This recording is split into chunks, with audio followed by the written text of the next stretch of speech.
So, all right. So the social contract. So again, this is not my life experience, right? And as of last week, remember I told you I am trying to understand another perspective and then provide that. So let me say that before I preface it with that.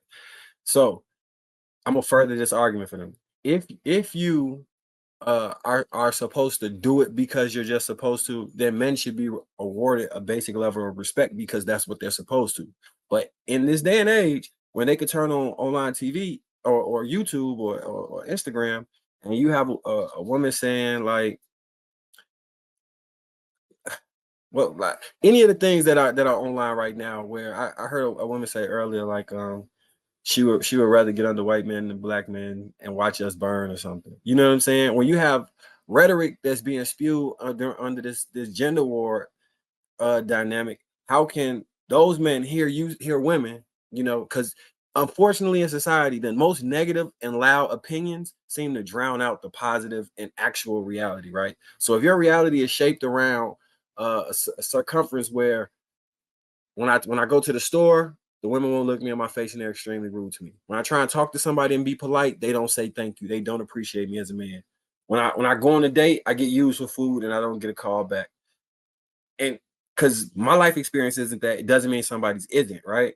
So when you encompass all those things and those men feel generally disrespected as men within society, then to ask them to fulfill the social obligation that comes without the base level of respect that men received in the past, that is their argument. So I'm gonna say to those people, just don't help. Don't help. Like if you've got all this in your head and you don't want to help, then don't help. And if if a woman doesn't want to be with you, now we see why. We see the real reason why. The fact that even goes on in your head, you're not deserving of a woman. If you sit here on YouTube and you going off on one woman who got something foul to say, and it's millions of women, we know that black women are very dedicated to black men.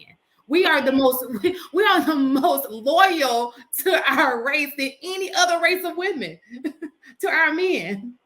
That's The way I see it is like statistically proven. men don't even respect men. That's the way I see it. Men don't respect to each other because sometimes it's like you see that a man is doing something negative and not talking about women, just something negative. But you don't say anything just because it's like it's not your business or F that person. Because you don't No, respect that person. You don't have like you really don't care about society. It's just a selfish thing. I'm, And I'm, can, go ahead. Sorry, B. Go ahead. I'm just going to address both points. Sire, we oftentimes we don't say anything because we already understand that there's already a low level threat of violence. So if we see a man doing something that we wouldn't do, that's part of that risk assessment. Like Mhm. if I say something to this guy and he has a knife or he has a gun, Or he just seemed I crooked. gotta deal. I gotta deal with that situation. So we assess where we are, what we're doing, and if it's really worth our time. The second point that Marcus is making, the first thing I would say is that the guy he needs to heal. That like he needs to heal, and then once he heals, he can start to rebuild his confidence. Because you might get up to the plate and strike out 99 times. It's that 100th time where you hit that home run and you find that person.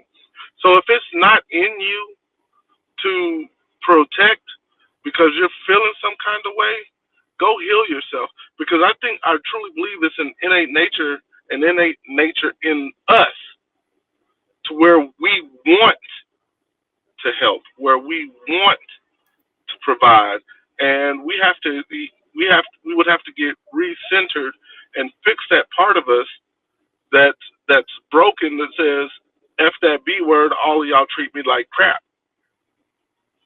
But no, the reason I bring this argument up is for this simple fact. I know the men who feel this way exist. I hear them espouse their beliefs online, right?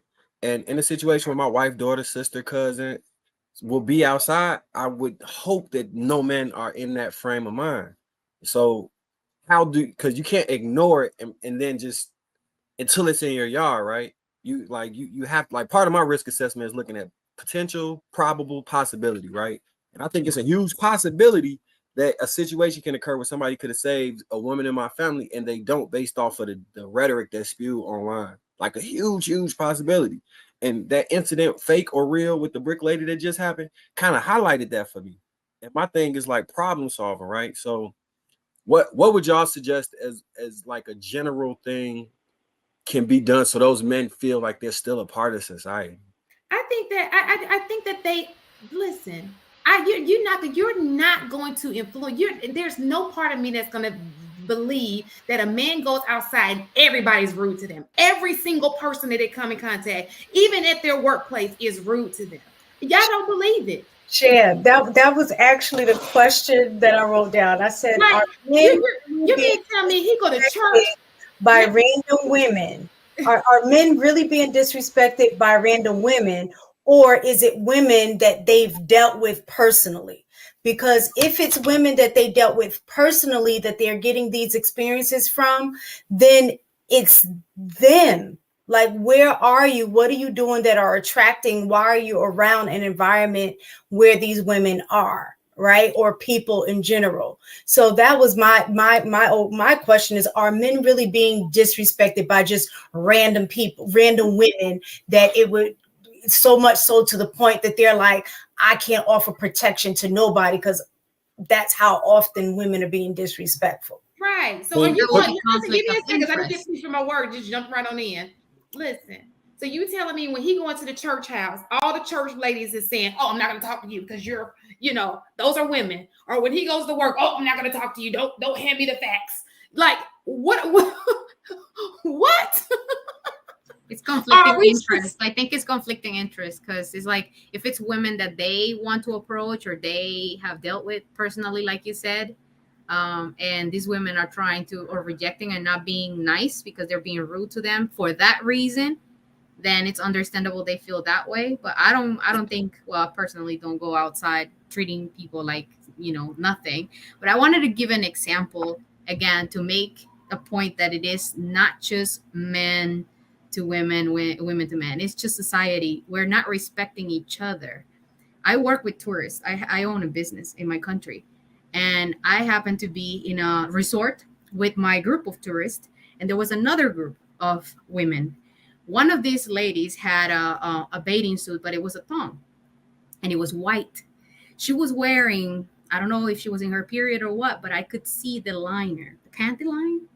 I could see it from the side when it goes on the side. And she was dancing and twerking and going and bending down. And I'm like, I can't believe that I'm seeing that. And then I happened to tell one of my tourists, and I'm like, I need to tell her, like, why is none of her friends telling her? Because it was like 10 women with her. And all of them were looking at her going down, and they were seeing this. And I'm like, why they're not telling her? In my mind, this was like this. It can be. So one of them, and I'm gonna say it. Yes, they were all black. And the person that I told that I talked from my group, she was also black. But she told me, I also want to tell her, but to be honest, some people will take it as a threat, like if you're humiliating them. So I would rather not get involved. So I suggest for you not to say anything because she will take it the wrong way. So can you imagine? I have two sides of people telling me something different. I don't know who to believe. Saida wanted to help one person for a small thing as it is to tell her, hey, look, something's going on. Go to the bathroom, check yourself, like as a nice person, hey, your zip is down, hey, your shoelaces, something like that. Hey, you have a booger on your nose, something like that. I kid you not. Listen. I kid you not. That happened. Okay, so I did go to strip club once, y'all, and that did happen. The little girl, the dancer, her cycle was on, and she was on the stage, and I'm like, are they just gonna be sitting here and letting her, and they just laughing? So I went over to her, tapped on her little leg while she was shaking it, and I was like, and I let her know, and she ran off of that stage. But rule of thumb is to do unto others, right? As you have been doing to you. So it's not protection, though. It's just no, like the example that Saida gave. The thing is that I know if that was me, I would want somebody to tell me, So my response is, I can't necessarily listen. Oh, don't tell her. You should tell her. And like what I'm saying, instead of being confused about what to do and not to do, just do what you think you would want somebody to do for you. That's what I wanted. But the problem is this: when we arrived, they were looking at me, and I felt threatened by them. They were looking at me, and I felt uncomfortable. And they didn't know that I'm from here. They thought that I was with the other group, but they don't know that I am local. So the other group rather stay like, kind of like away, not even look at them. They're not even looking at each other, just away, because they, at the beginning when we arrived, they were being, I don't know, there was some sense of aggressiveness in the environment. So I felt like I want to say something, but again, I don't know your culture. I don't know, how people are. They may look in a certain way, but I might be wrong, but at the same time, I could also be right. So